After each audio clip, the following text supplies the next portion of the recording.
Assalamualaikum warahmatullahi wabarakatuh. Perkenalkan, nama saya Hoirul Imam dari Prodi Ekonomi Islam.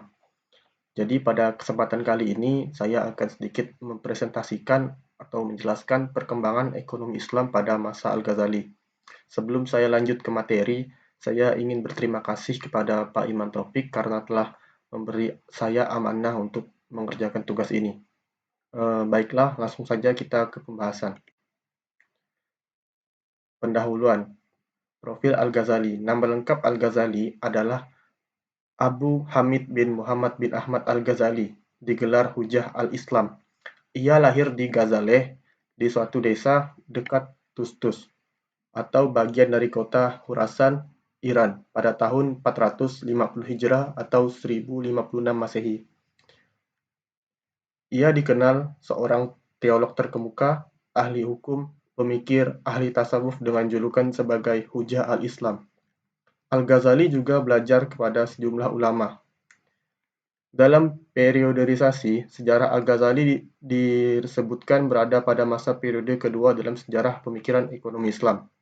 Namun, dalam masa ini pula korupsi dan dekadensi moral mulai menjamur. Berikutnya ada pemikiran Al-Ghazali dalam hubungan dengan ekonomi Islam.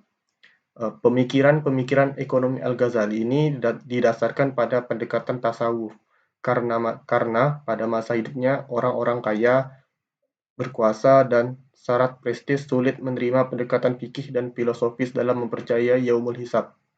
Berkaitan dengan hal ini, Al-Ghazali memfokuskan perhatiannya pada perilaku individu yang dibahasnya menurut perspektif Al-Quran, Sunnah, fatwa-fatwa sahabat, dan tabi'in serta petuah para sufi terkemuka masa sebelumnya. Menurut Al-Ghazali, pasar berevolusi sebagai bagian dari hukum alam.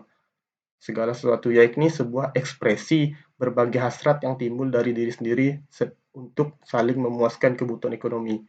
Dalam pandangan Al-Ghazali juga, pasar harus berfungsi berdasarkan etika dan moral para pelakunya. Secara khusus, ia memperingatkan lantaran mengambil keuntungan dengan cara menimbun makanan dan barang-barang kebutuhan dasar lainnya. Penimbunan barang merupakan kezaliman yang besar, terutama di saat-saat terjadi kelangkaan, dan pelakunya harus dikutuk.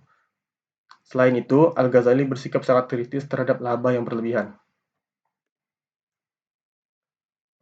Al-Ghazali juga memiliki pandangan mengenai produksi. Al-Ghazali memandang bahwa produksi barang-barang kebutuhan dasar sebagai kewajiban sosial. Dalam hal ini, pada prinsipnya negara harus bertanggung jawab dalam menjamin kebutuhan masyarakat terhadap barang-barang kebutuhan pokok. Barter dan evolusi. Evolusi uang terjadi hanya kesepakatan dan kebiasaan, yakni tidak akan ada masyarakat tanpa pertukaran barang, dan tidak ada pertukaran yang efektif tanpa ekuivalensi, dan ekuivalensi demikian hanya dapat ditentukan dengan tepat bila ada ukuran yang sama. Peranan negara dan keuangan publik. Al-Ghazali telah mengidentifikasi dengan jelas berbagai jenis fungsi ekonomi yang dijalankan oleh negara. Ia menitikberatkan bahwa untuk meningkatkan kemakmuran ekonomi, negara harus menegakkan keadilan, kedamaian, keamanan, serta stabilitas. Adapun beberapa pemikiran Al-Ghazali mengenai ini. Yang pertama, Al-Ghazali menyarankan agar dalam memanfaatkan pendapatan negara, negara harus bersikap fleksibel, yaitu berlandaskan dengan kesejahteraan. Yang kedua, Al-Ghazali menyebutkan bahwa salah satu sumber pendapatan yang halal adalah harta tanpa ahli waris, yang pemiliknya tidak dapat dilacak, ditambah sumbangan sedekah atau wakaf yang tidak ada pengelolanya. Berikutnya, Al-Ghazali memberikan pemikiran tentang hal-hal lain yang berkaitan dengan permasalahan pajak, seperti administrasi pajak, pembagian beban di antara para pembayar pajak. Al-Ghazali juga mengaitkan pemiskinan rakyat yang diperburuk dengan kurangnya layanan publik dengan perpindahan mereka. Yang terakhir ada penutup. Di sini ada 2 poin yang saya rincikan. Yang pertama, Al-Ghazali berada dalam era kehidupan ekonomi Islam era feodal militer atau perbudakan. Era ini ditandai dengan dominasi kehidupan agraris yang dikendalikan oleh pihak penguasa yang selalu mengawasi kegiatan para buruh.